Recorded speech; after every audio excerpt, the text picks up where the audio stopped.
Welcome, everybody. Good morning. We're going to start with morning. I have two important things to say. My first important thing is there's pies and fruits and coffee. Make sure to grab those. And in addition, give me your autograph in there because that is important to justify all the pie that we bought. The second important thing, we have the immense honor and pleasure of having Alyssa here with us today. Thank you so much for agreeing. I'm not going to talk anymore. It's her show, so enjoy. Oh, final thing. I'm recording. This is important. I'm recording. But I can edit the recording afterwards. So if at any moment you want to ask a question and you don't want that to be recorded afterwards, you just let me know and I will edit the video. I want this to be a very intimate and safe space. You can ask Alyssa questions about imposter syndrome, and maybe you don't want to be recorded for all posterity. Yet, I think it's very important for the talk itself to be accessible for people in the future. That's why the recording. Just approach me afterwards and I will edit the video before posting it online. Okay, I shut up. Cool. Hi, everyone. My name's Alyssa Gaiser. I'm a newer-ish professor here. Just finished my second year. Who's a physicist? Or who identifies as a physicist? Okay, who identifies as a chemist? Who identifies as both? Okay, cool. I was going to say, I know some of you are technically nuclear chemists. Cool, I'm a chemist. I do not identify as a physicist.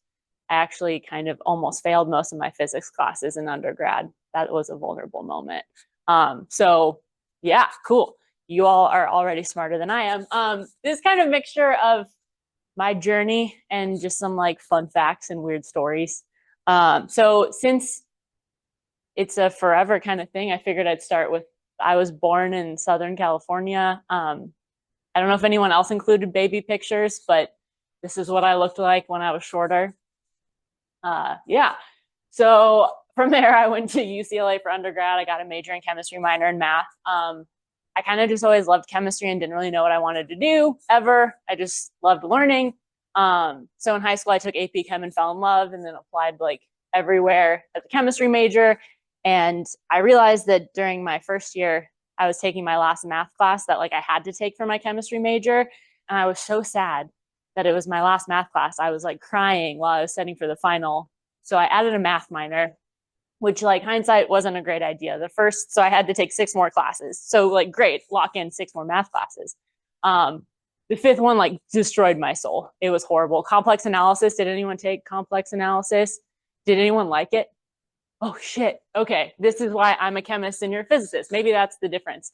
Horrible. I like, yeah, cried. So my 6th math class was history of math, which was great. We learned about the Pythagorean theorem and did the proof for that.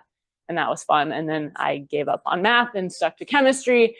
My fall senior year of undergrad, all my friends were like, oh, what are you going to do when you graduate? And I was like, oh shit. Like, I don't know. Did anyone else do that? Or were all of you like, I'm going to grad school as freshmen? I have some undergrads in my group that like know their whole life journey. And I respect the shit out of that because I had no idea what I was doing. So all my friends were like, what are you going to do? And I was like, oh, I don't really know. My undergrad was really heavy on OChem and I hated OChem. Inorganic chemistry was kind of the vibe for me, but I had taken like 1 class. So I was like, I just want to learn more. Like, I'm not ready to go get a job. I need to know more if I'm going to do something with this. And one of my friends was like, have you heard of grad school? And I was like, no shit, you can keep going to school. So I took literally the last GRE that I could to like qualify to submit it. I had to drive like 5 hours to San Bernardino. And I drank so much coffee for 3 days and just studied for the GRE and then took it. And fun fact, did everyone take the GRE? Was that still required? Okay, good. It's stupid. If you don't look up the scoring mechanism, they show you your scores as soon as it's over. And I'm normally like a good math test taker and everything else is bad, but all the numbers seem kind of close. What's the range? Like 130 to 180? I think, I don't know, but I saw the numbers and I was like, that has to be horrible. So I got in my car and I cried. And then I looked up what the scoring mechanism is and turns out I did really well on the math section. So then I was really happy and like tired and full of caffeine. So then I applied to grad school and got into Florida State. Very exciting. Yes, you went there too, right? Yeah, but you were at the Mag Lab. Okay. Oh, did you work with that big laser thing? Oh, yes. Okay, the big laser thing was cool. I got to see that once because they wanted to shoot it at some of our plutonium. Yeah, wild. So I went to Florida State. They had a pretty good inorganic chemistry program. And then I talked to this one guy named Thomas Albrecht Schmidt, now Schoen's Art. That's a long story if you have problems with your PhD advisor and want to talk about it. Oh, none of my students are here. Perfect. So you can come talk to me if you want. But he did this cool inorganic chemistry with radioactive material. And I know none of you probably look at the periodic table often, but here is what it looks like in case you've forgotten. And everything that he worked with was down here. Did anyone take inorganic chemistry? Okay, cool. So then this will actually be fairly applicable. So when you're like a chemistry major and you're taking chemistry classes, they show you the S and the P orbitals. S means sphere, P means peanut. That's not actually what they mean, but that's what we think that they mean because those are the shapes. So those are really easy to look at and be like, okay, the spheres touch and they bond. And then the peanuts can touch and then they bond. And that, like, it works. Carbon, oxygen, life is grand. We feel like we're in a safe space. And then in inorganic chemistry, they'll be like, here are the d orbitals. And some of you might have a similar reaction to what we had in undergrad of like, oh my gosh, no, like there's so many lobes, there's so much going on. What the heck is that middle thing? There's like a hula hoop moment, like no. So they showed us the d orbitals, everyone protested. And then they were like, you know what? Look at these, the f orbitals. And then we all said, okay, we know what F stands for. It's F no. Take us back to the d orbitals. So that was literally my entire exposure to anything F block related until I got to grad school and got a PhD in it and then started a career in it. So this is my minor moment of if there's anything you're thinking of trying and you feel like you're too old and you've missed your opportunity, heck no, absolutely not. Go after it. I did and it worked. So here's one test case, very isolated. Cool. So with that, I got to work with radioactive material, which I think most of us in this room work with, although most of yours is like very short-lived, right? What's the longest lived thing people work with? How long is the half-life? Oh, okay. Is that a stable one? So then it's not radioactive. Okay. Anyone, please. Ooh, what's the half-life on that? Oh, okay. Okay. So, okay, fine. So most of my stuff was like a couple years to hundreds of years or thousands.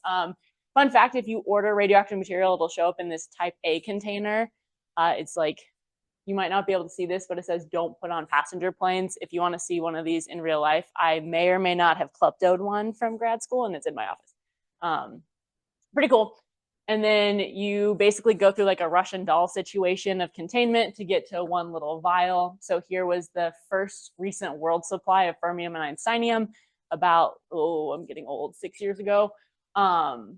Yeah, this is what it looks like under a microscope. Those are microcrystals of californium, einsteinium, and fermium. There was about a picogram of fermium in there, which is like a tiny, tiny amount. We ended up not being able to do anything with it because we got too big for our britches and there was too much, like 99% californium and einsteinium. So we had to ship it to Germany and the Department of Energy got mad because like they wanted the United States to do stuff. And they're still publishing about it. It's great. Try to get in on stuff like that because then your name just gets popped on things forever. Yeah, stay tuned. The paper's coming out soon. This is what that looked like without a microscope. I also got to play with berkelium and californium a lot. Those are lime green. Don't know if they taste lime green. Would not recommend tasting. Super radioactive stuff. This is a Teflon liner. Berkelium had sat there for like 2-3 years and just burred holes into it. Teflon is the stuff we line our cookware with.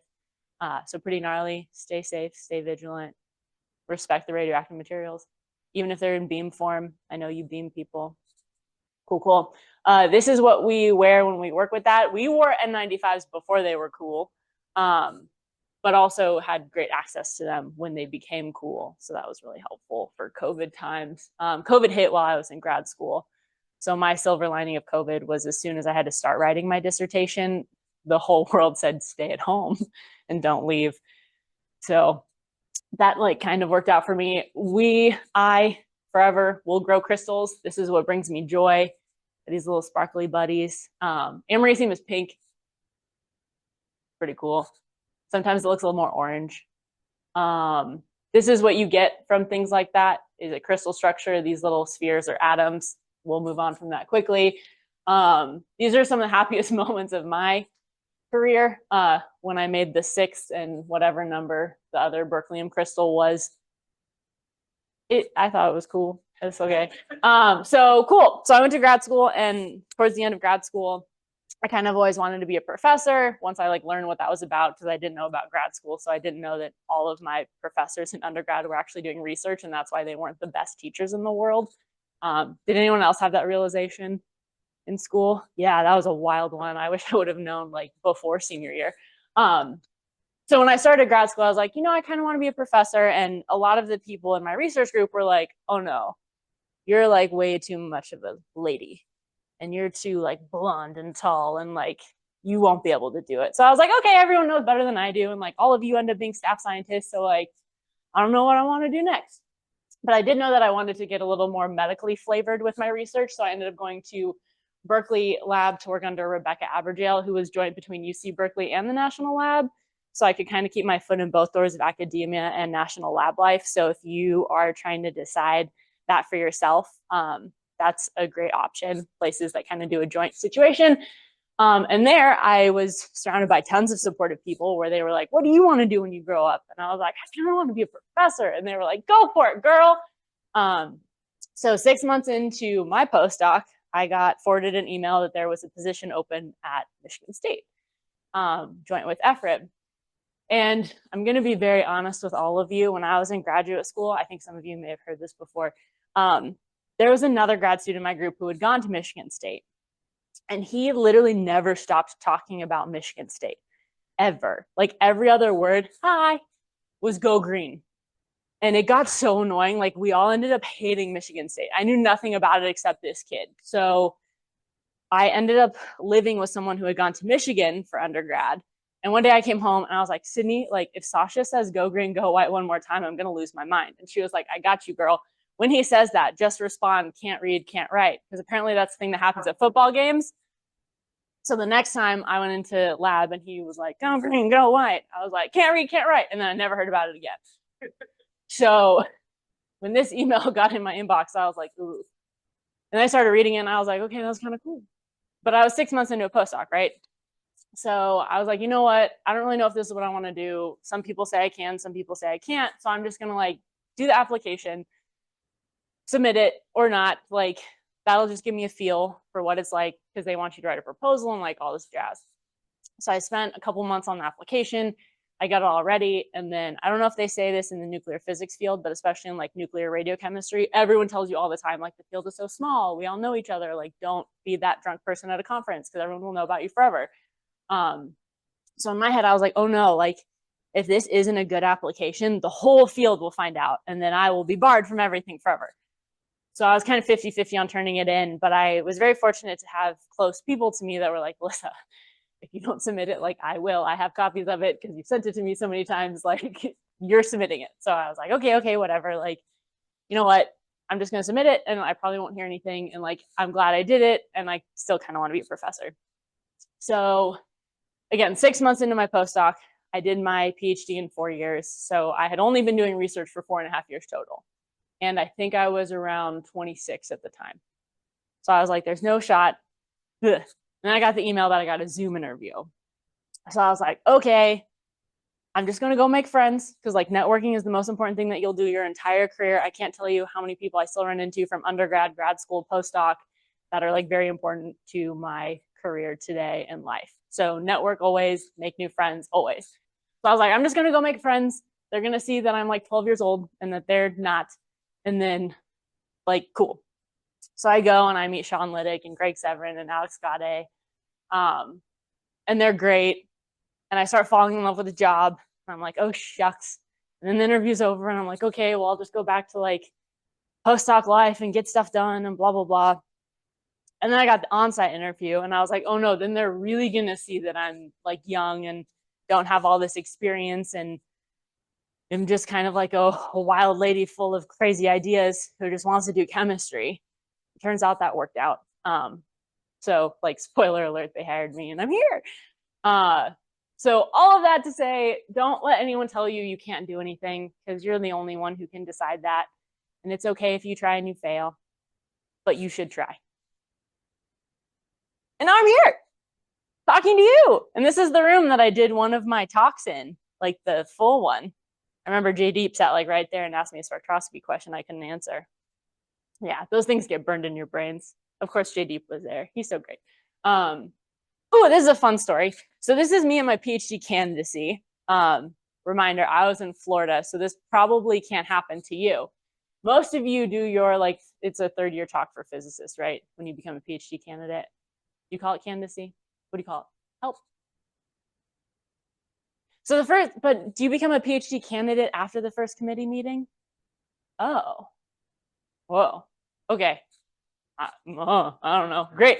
So this was, wow. Really? That the first time you meet your committee, you become a candidate after that? That's bananas. In chemistry, we do like the first committee meeting where we're like, hi, nice to see you. Keep it up, kid. And then like a year later, we do okay, cool.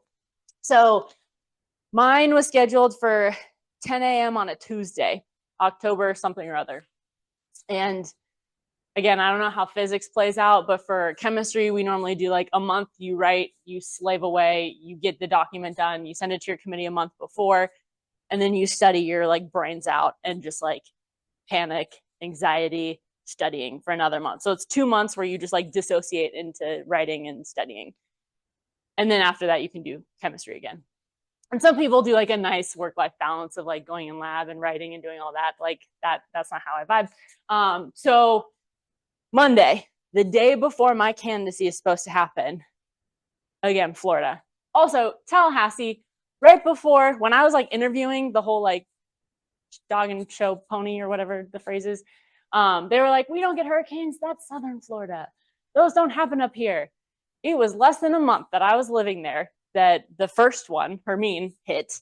And sure, it was a tropical storm in Tallahassee, but they didn't get hurricanes before. So every tree that was capable of falling fell. We had no power for a whole week.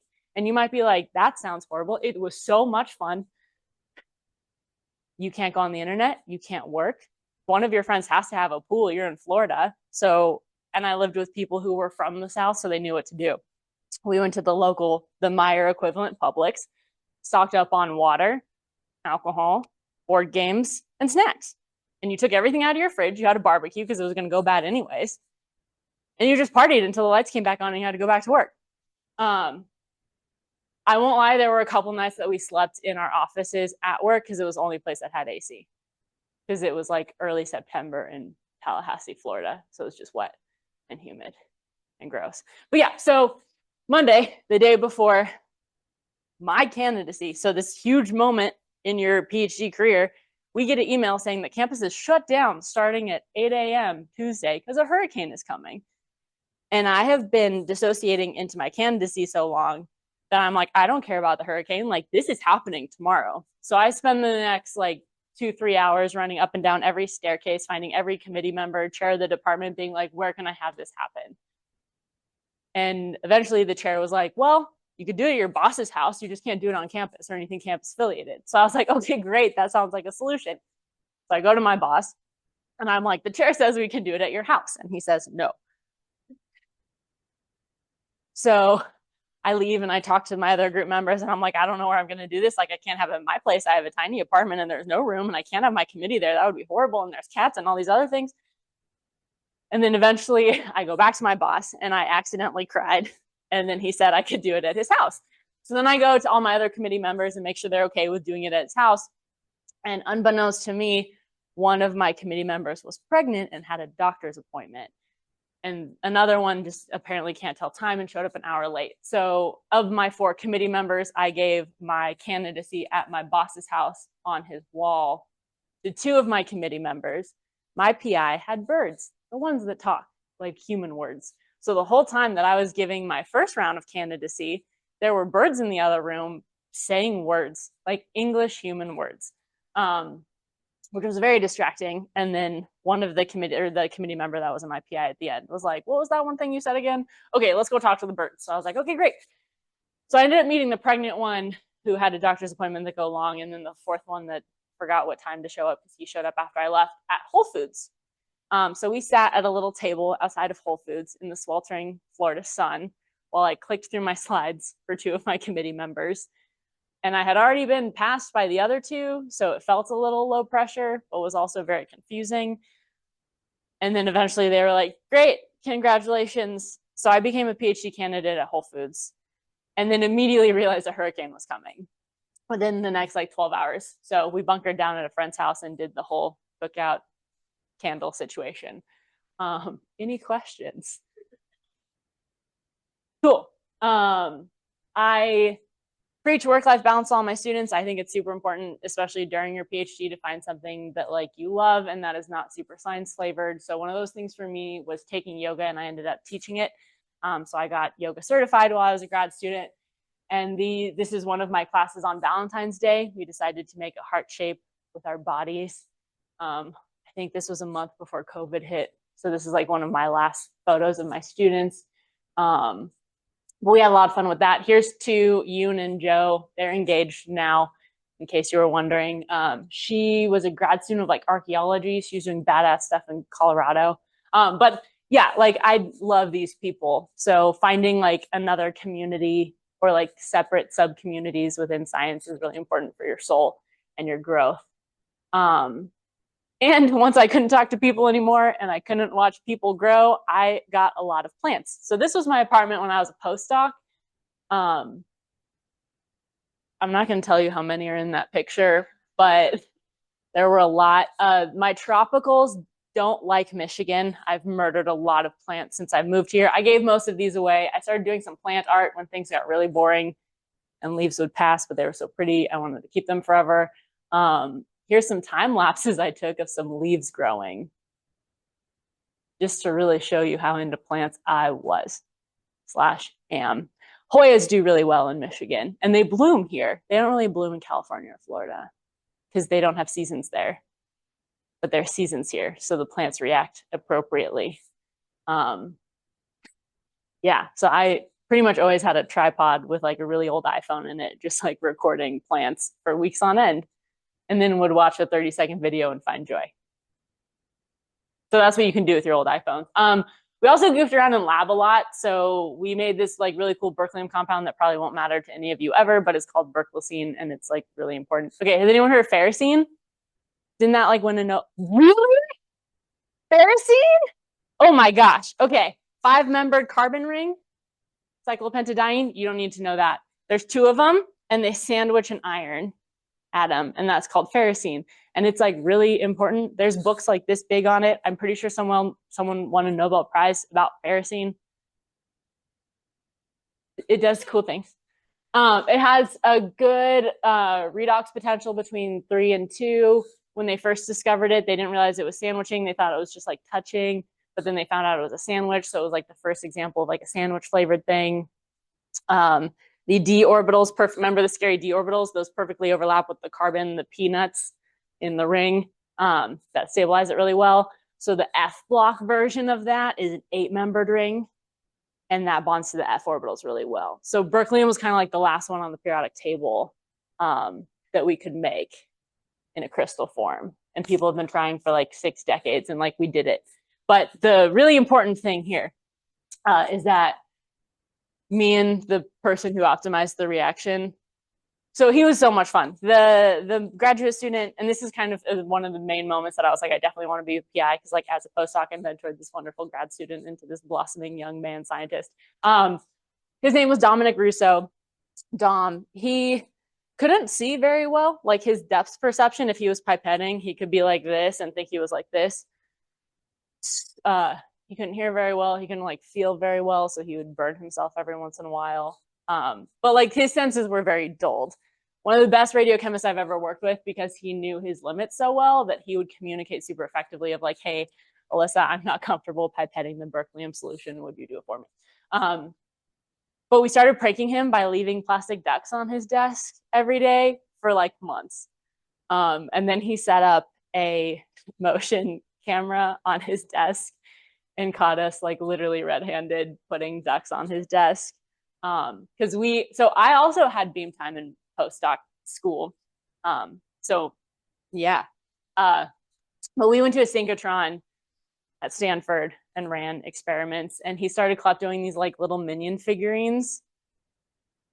and brought them to where we were doing experiments. And then me and another postdoc, sleep deprived, maybe there was one drink involved, we're like, we should do this back to him when we get back to campus. And then we found that you could get 100 pack of assorted ducks for like $20 on Amazon. So I immediately ordered it, and we said it was like ducking Dom. So we put ducks on his desk every once in a while, and he would come to us and be like, I don't know who's doing this. And we're like, we don't know either. Like, that's so crazy. Just gaslit him. And then eventually he did catch us, but like ducks kind of became a thing.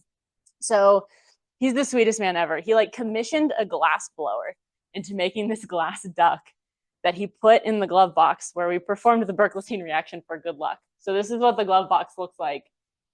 And then he wanted to hide it so that like none of the PIs would find it. And it was back there.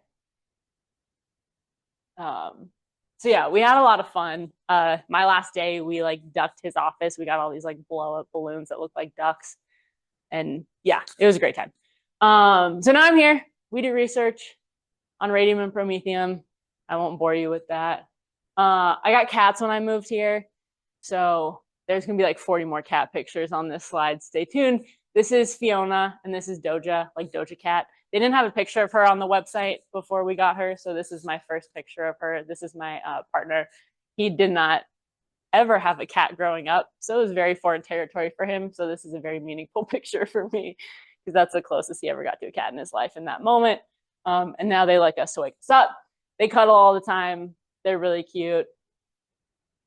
They sometimes do the same thing at similar times. They like snacks. Oh, and for my Swifties out there, I did make t-shirts for my partner that was Swiftie version cats. We call Doge Doja Kitten instead of Doja Cat. And Fiona's so small. She's like a peanut, so Pheanut. And my partner insists on calling her Peanut Snuggles. He's 7 feet tall, so it's really funny. And I guess one important thing that I want you to take away is surround yourself with people that support you. They don't have to be people that are supposed to support you, but find the people that make you feel supported and loved and encouraged and be around them. Some of those for me was this postdoc when I was a graduate student. This other graduate student, I flew back for his defense, Todd Poe. Actually, both of these people, networking, best friends, use them. Both of these men are at national labs. He's a staff scientist. He's a postdoc. I have graduate students with them right now as we speak doing research. They're making tetravalent californium. You don't know how important that is, but it'll revolutionize the world. And he's doing some like medical flavored separation stuff. It's cool. These are some of my postdoc people. These are the ducking people. I ducked with them. We ducked Dom. This is my mom. She's great. She moved here when I moved here. My partner and Peanut Snuggles. And you all don't get told this enough. You belong. You deserve. You belong. You deserve to be here, and you deserve to take up space in this space. And please don't forget that you belong. And that's kind of the end of my slides. Does anyone have cat or plant questions?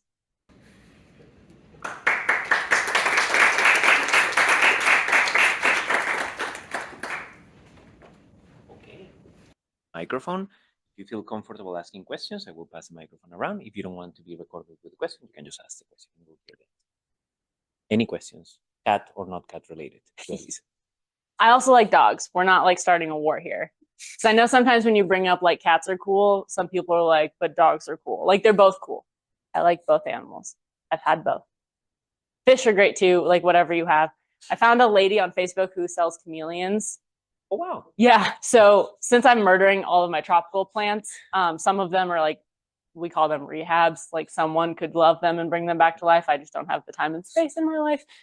So I sold them on Facebook plant group. Well, I just gave them away for free. But this wonderful woman who sells chameleons, I dropped them off to her in a Meyer parking lot. I have a question. Was there any moment in your grad school experience or any moments where you felt no way I'm going to be able to go through this? And constantly. Can you give us examples? And what? Can you give us examples? Oh, ooh. And how you got through it, obviously. Okay, we can get personal. So there was a postdoc, not the one I showed you, another one who was, let's just say, mean to me, kind of like every day in very not okay ways. And there were many days in lab where I would like cry and be like, I'm going to drop out. Like, I don't deserve to be treated like this. People are allowing this to happen. I have no power because of the power structure dynamic. Like, this like isn't worth it. And the graduate student in the corner on that one picture of my people, Todd Poe, who was one of my best friends at the time, when I would get like that, he would be like, listen, I'm learning the technique that this postdoc is giving to the group. And the only reason that he's here is because of this technique. And like, I'm doing this for you. We're going to get him out. So just like having people around you that support you and make you feel seen and heard is really important. And they don't have to be like in your group. They don't have to know anything about science. Especially as a grad student, I called my mom literally every day. Like I would have a time where I was going in between two things and I would have to walk like 15 minutes and like she would know that I would call her at 2 p.m. every day. And it is healthy to like get that stuff off your chest because if you bottle it up, we know what happens when you bottle up things. They get out in places. Yeah, maybe.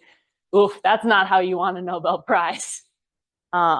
I know EFRIB has really good like mental health professionals, and there is no shame in seeing mental health professionals. I do. I know lots of people that do. Most of the most successful people I know do. So I'd encourage you to check out those resources. And I know I sound like an ad. I hate when people are like, you should check out CAPS. But it is helpful. So don't be afraid to do that. Thank you. Questions from I have a ton, so I can continue monologuing. We have time. This is 25 more minutes. Just hang on.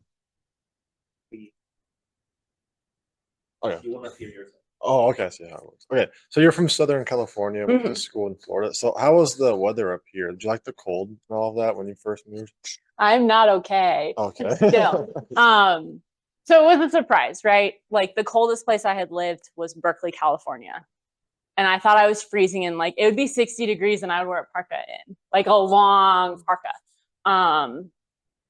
I was very happy that within my first few months, I talked to Kyle Brown and he was like, you know, Alyssa, there's research that says that your fat cells are different because you didn't grow up in a cold environment and you actually are colder. And that was very validating for me. So when I'm cold, I'm like, Kyle's right. I am colder than everyone else and that's okay. Your body, like my second winter has been better than my first. So I'm excited for my third. Are you from somewhere cold? No. Where are you from? Oh, how long have you been here? How are you doing? Oh, why? How? Okay. Yeah. Okay. That like, no. Was anyone here on MLK Day? Like, I know it was a holiday, but did anyone go outside? Oh, like -20, right? Wasn't it like really, really cold? No, I think my hair froze that day. Yeah. I got, like, short hair. Like, yeah. Yeah. It was scary. I won't forget MLK Day this year. When you were talking about the hurricanes in Tallahassee, I have a very different memory than you do because I suffer from heat. So for me, the only thing that I remember from that is just being miserable because of the lack of air conditioning. Oh, it was horrible. Like, yeah. But if you don't like paint the silver lining, I don't know. I didn't have to go into lab and get harassed. So instead, I got to hang out with my friends' dogs and hop in pools, drink beer. I slept in my office with 3 friends and 2 dogs. Yep. That made it better. Yeah. Like a salmon? Yeah, that was like a smoked salmon. I don't know. Ooh, yeah. Don't heat up fish in your communal office spaces while we're here. Other questions for Lisa? Oh. Thanks for coming to this, by the way. So you mentioned so all of you came. You will not hear. So you mentioned that you wanted to be like a professor when you were younger, when you were beginning out, but you didn't really have an idea. So now that you are, do you think that expectation is what you thought it would be? I think that like as I grew up and learned more about it, what it was it was kind of always pitched to me as like, if you become, because my radiochemistry path length, people either become a professor or a staff scientist. That was kind of the like closed-minded way of thinking about it. And they would say, like, as a staff scientist, you just do whatever research people tell you to. And as a PI, you do whatever research you want as long as you can get someone to pay for it. So in that sense, like, kind of, I've learned a lot about people management. Like, I've always enjoyed interacting with people. Like, I taught yoga. That was my entire teaching statement. Like, I literally had never taught a class I was a lab TA for 2 semesters. And then they threw me into Gen Chem. It was second semester honors, so there were only 12 students. But like, that part, I don't know if I was as prepared for. Like, I knew it was coming. But there's definitely a lot that you have to adapt to. And with my yoga background, I kind of already had the like, everyone's different and everyone's a different vibe and like that energy towards students. So I think that helped me a lot. Does that answer your question? Not really, but it's fine. Okay. Could you ask it again a different way?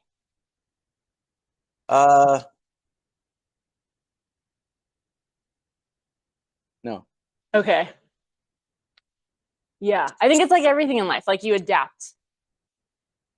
Right. The question was primarily like, did you expect being a professor or a PI how you would expect it when you were or is it like, I would have to think about it. Maybe Okay. do you have any surprises whenever you became a professor that you were like, oh, I didn't know that as a professor I need to do X or Y? Oh, yes and no. Like, I spend a lot more time trying to like emotionally manage my students than I thought I would have to. Not like manage, like micromanage, but like emotions pop up and I'm like, oh shit, like I gotta do something about that. Yeah. I won't share any stories because you know all my students. Well, not all of you know all of them, but some of you know all of them. And if I started telling stories, you'd figure out who was who. And that feels like a violation. Trust. But that is a surprise. Yeah. I am not a professor, but definitely whenever I transition from postdoc to not being a postdoc, one of the things that I didn't expect I have to do it with so much bureaucracy and silly things that apparently break rules that we shouldn't be breaking. And then now I have a long list of emails that I have to answer to, and it's extremely annoying. Oh, yeah. I'm more of a ask for forgiveness kind of person. Yeah, me too. But then I have to ask for forgiveness. Yeah. Shit, I'm sorry. I'm new. I'm blonde. I'm a girl. How do you, so you mentioned work-life balance. How do you choose to prioritize that either in your life or with your students? Oh, that's a great question. So I think as a graduate student, I was very bad at that. And I kind of had the mentality of like, just get through, which might be why I did a 4-year PhD. I was also very fortunate that other people in my research group were very good workers. So like, if I went in at 7 a.m., there was always someone there. And like, that was kind of the early morning crew. And there was like a more late, also with radiochemistry, you can't touch the radioactive stuff when radiation safety is not on site. And they normally get in around 7 and leave at 4. So like, we would show up at 7 when they showed up so that we could do stuff, or we'd show up at 6 so we could prep for when they got there at 7. For me and like my mental health, I would get up at like 5 a.m. and teach or take a 6 a.m. yoga class every morning. I would go home and shower so I wasn't gross. And then go to lab, like get my shit done. And then depending on when I left, I would take the like 6 or 8 p.m. yoga class and then go to sleep and repeat. I don't know if I would call that work-life balance entirely. My boyfriend in grad school was at a different graduate school. So we started together and then his PI got bought out. So that also kind of weirdly helped a lot for that. Cause like if he was around, I would have hung out with him, but he wasn't. And he was working just as hard as I was. So like we would FaceTime at night and then like text good morning. And it was kind of like, yeah, probably not the best cycle. And I try to preach something a little bit better to my students. And I'm still learning how to do the best that I can for them in that way. Cause some of my students, I'm like, hey, like you're in control of your life. You're an adult. take off, like do what you need to do, get your work done, and you won't talk to me. And like, okay, one of my students works like 12-hour days all the time. And I'm constantly like, bro, or like human, dude, like take a break, take breaks when you need them. And they're always like, but I'm having so much fun. And then they started to like kind of hide from me that they were working late. So I was like, okay, like don't do that. Like I'm totally okay with whatever you choose, but like please know that whenever you're ready for a break, like I'm fully in support, kind of thing. And then I have some students who are like, oh, you don't care, you're not going to micromanage me, I'll come in at 11 a.m. and maybe leave at 1 p.m. And then we have to have a chat of like, okay, do you want a PhD? How do you think that's going to work? And kind of everything in between on that. So that's something that I'm still struggling with. If you have any advice for me on how, no, seriously, like on how a PI can best support you having like work-life balance. I've suggested Rachel Younger to a lot of my students that seem to like struggle with that. Nowadays, that like this is my hopefully forever job that I have to learn work-life balance with, which I'm still working on. Right now I'm working out like once a month, which is not healthy for me and not my goal.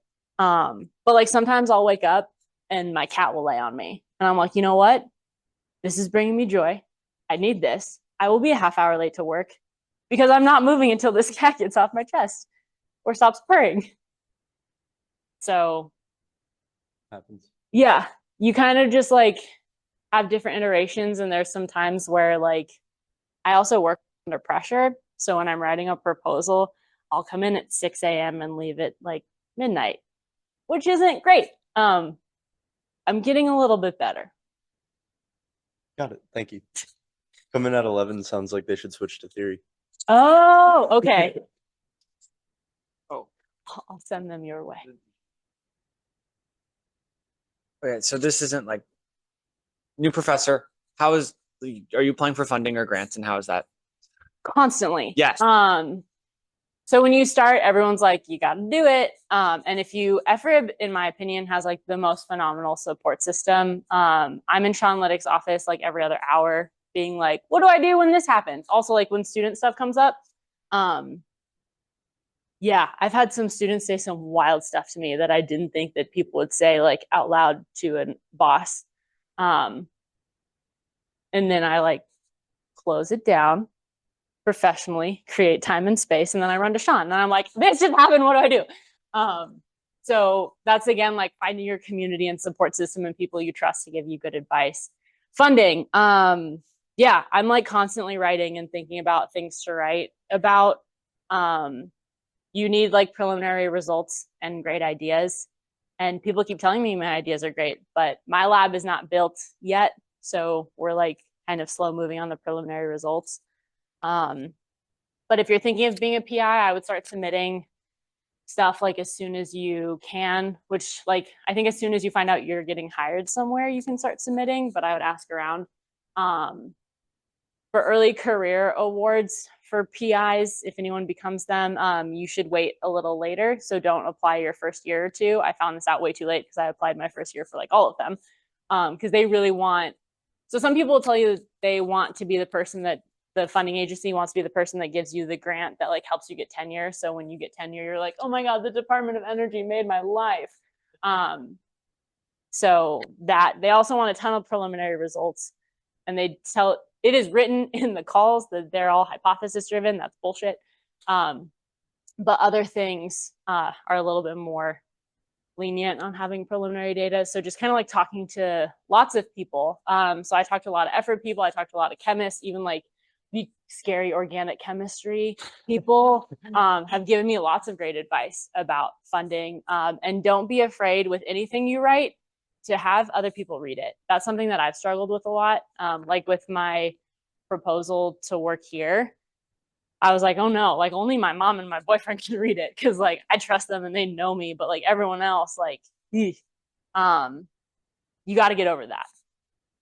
I know that's not like the most sugar-coated way of giving advice on that, but like find or friends in other like subdivisions. I tell my students all the time, like you guys should be reading things that my students are writing. And if you're not, I'm going to go talk to them. But yeah, don't be afraid of getting feedback from people you trust.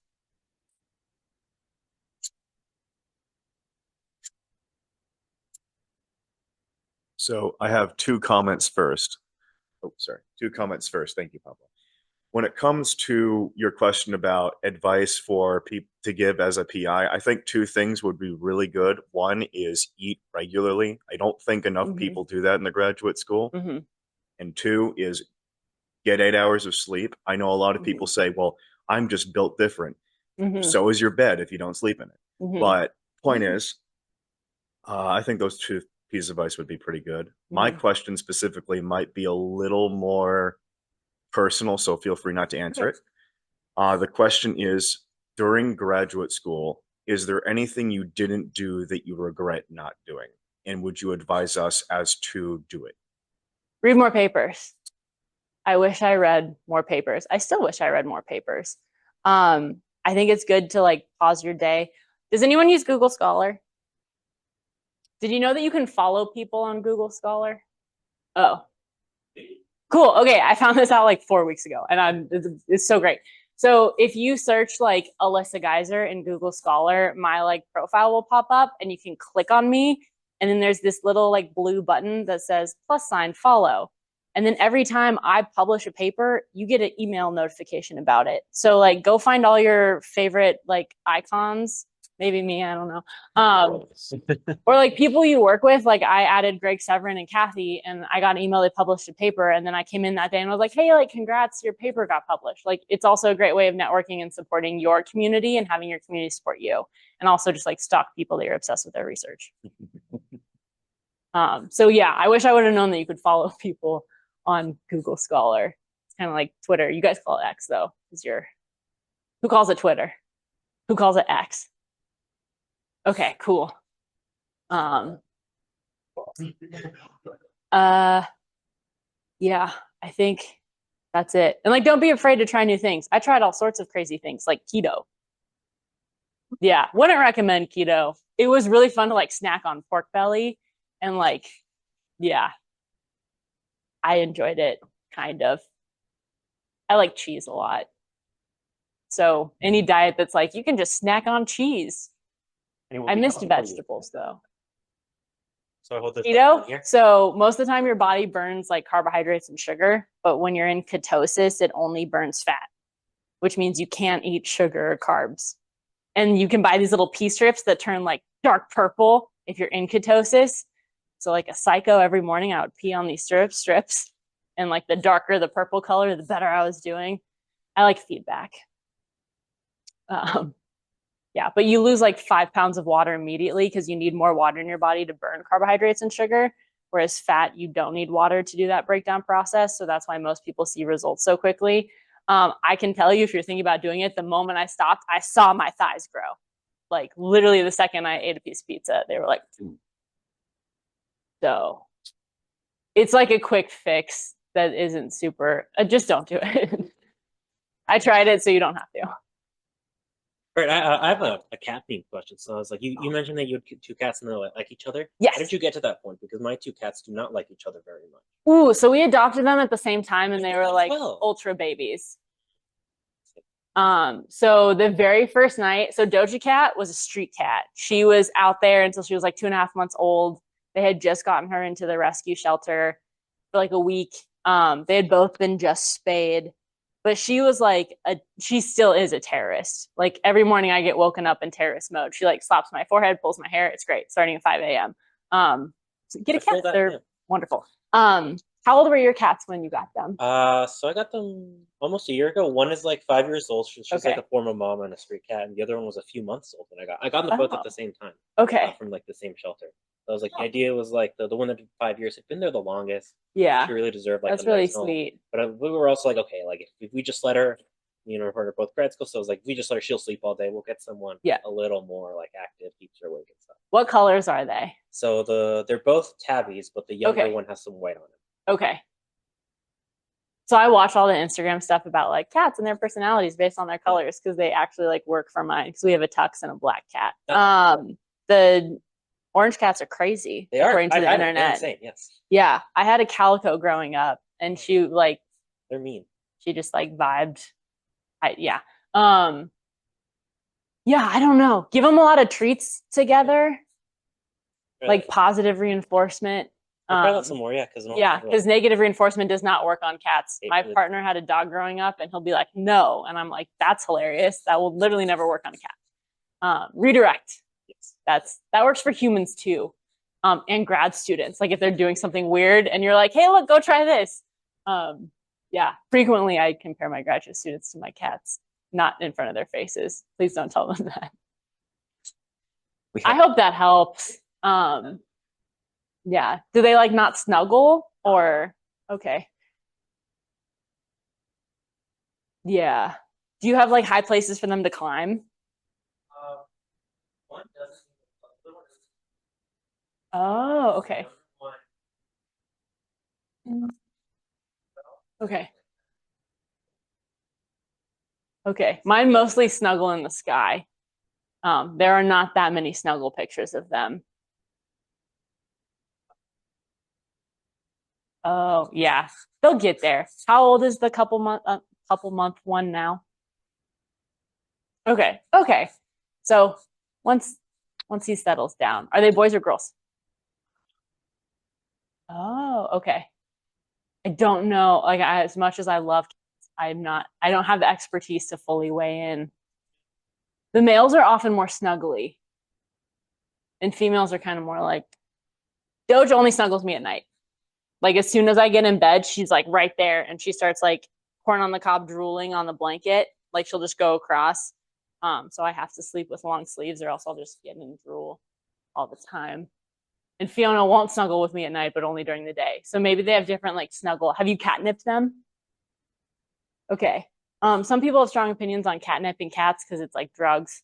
So like if you're anti cats doing drugs or like whatever, my mom just gave my cats catnip before I had the time to decide if that's something we wanted to choose for them. So it's too late. But apparently cats get really snuggly after catnip. So that could be a way to get them to snuggle. Okay, we have 5 more minutes. Okay, sorry. No, that's okay. Time for a couple more questions. Yeah, thank you. Yeah, thank you for the okay. Thank you for the sharing. The class is so dynamic. Thank you. I have a question that in your career, do you feel that you are less supported or difficulties as a female scientist? I don't want to emphasize this, but for my environment, I've been working here for 3 months. I have a lot of meetings, communication. So far, I just met only one female scientist. So I wanted to know, do you feel something and how you reflect it and make it better? Yeah, that's a great question. So I'm joined between EFRB and chemistry. And I was very afraid moving to Michigan because when I was in Southern California, I felt like very supported as a woman. And like you guys have probably seen the news and how Los Angeles functions, like everything's cool. Everyone's like, you can be whatever and it's supported. When I moved to Florida, okay, so here's a very like real life example.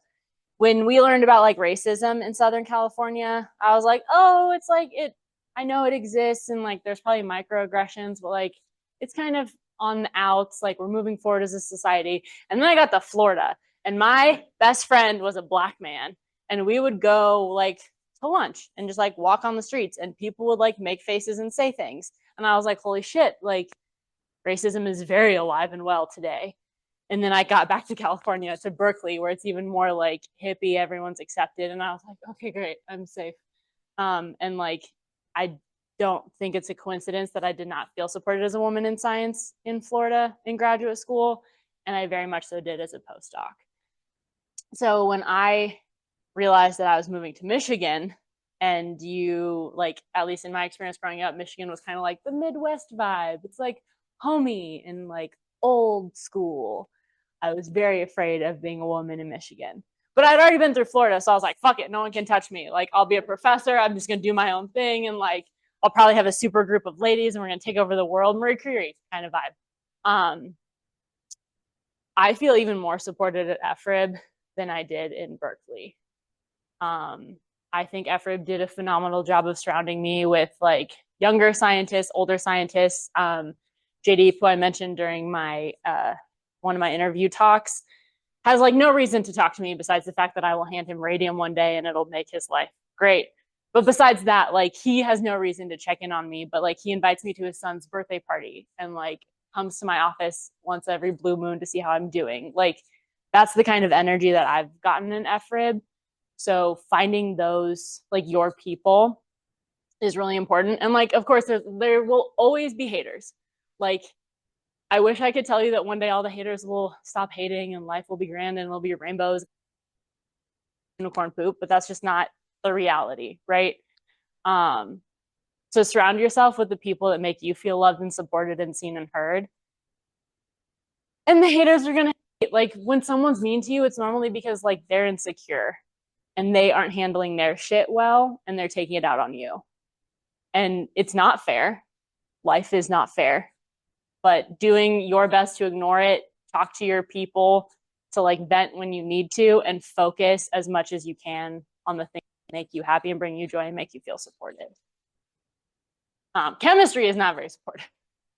So that was a fantastic question and an even better answer. We have Yeah. one more question, and with that we finish. What are a few Did I things? say that out loud? You will hear, you will not hear.